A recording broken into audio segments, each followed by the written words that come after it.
everyone, it's me, the Otaku Fango, here to review episode 16 of Persona 5, the animation. So, I was very surprised they wrapped up a majority of Futaba's palace in one episode, but I get why, because they kind of have to, considering pacing is a thing. So, it was very interesting how they did it, though. You know, there was no shadow fights whatsoever. It was just, showing the little bits and pieces of the most important parts of the palace. And I gotta say, Futaba's palace is my most aesthetically pleasing palace.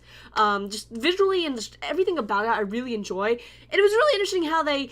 First of all, they didn't do the extra part where you have to go to this little city and, find this thing. They didn't do that part. They completely cut that out. I'm like, I get why. That's really not important. And they changed the, where the guys see the girls, bras or their clothes scene.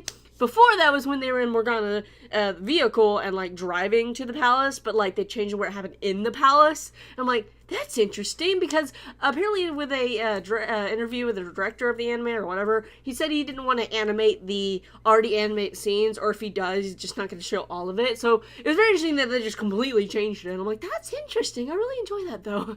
And it was really funny, too. I was like, it's still funny, so it's fine. And it was less fan service-y anyway, so I'm like, that's good.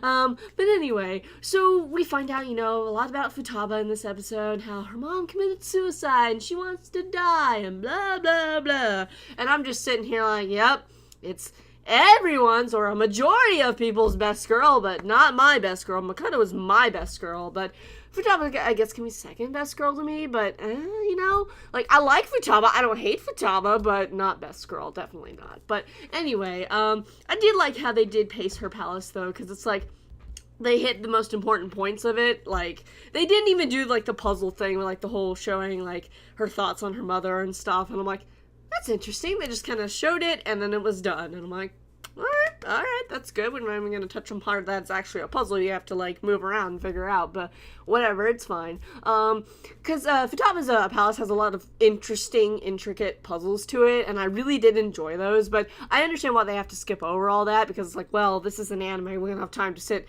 for 10 minutes trying to figure out a puzzle. Let's just get to the important part of after the puzzle's figured out, so there's that.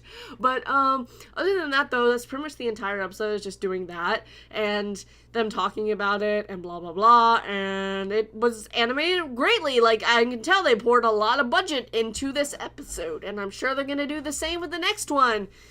Of course they pour all their money into the best girl episodes, and it's kind of annoying to me, because I'm like, you could have poured this money into other episodes, but, of course, you're gonna try to make the Futaba fans happy by, pouring all your money into that, and I'm just like, it's a little angry to me, just because it's I don't know, it's they gotta please those fans, because if they poorly animate Futaba, heaven forbid they do that, right? But, there were still some scenes, where characters are far away, they look a little weird, but it's they're far away from the screen, it doesn't matter.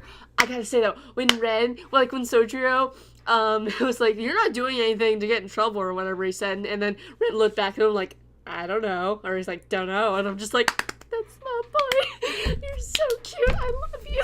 Gosh. Oh, I love Ren way too much. It's a problem, but it's fine. So within the episode, Futaba comes out, she's like, come on, steal it, take it! And then, episode ends, and, you see, the wings, show up in the palace, and I'm I'm ready for this boss fight, because this is gonna be interesting how they handle this. I hope it's I'm very curious to see how they're gonna handle this next boss fight. I'm ooh, here we go. Because again, this palace is so aesthetically pleasing, because I used to love Egyptian stuff, back in, kind of middle school area, a little bit of high school. I was super into that Egyptian stuff. I was just this is great, I love it. So that's why I really think it's an aesthetically pleasing palace. But anyway, what'd you guys think of this episode? What do you think's gonna happen next? And I'll see you guys in whatever I review next. Bye!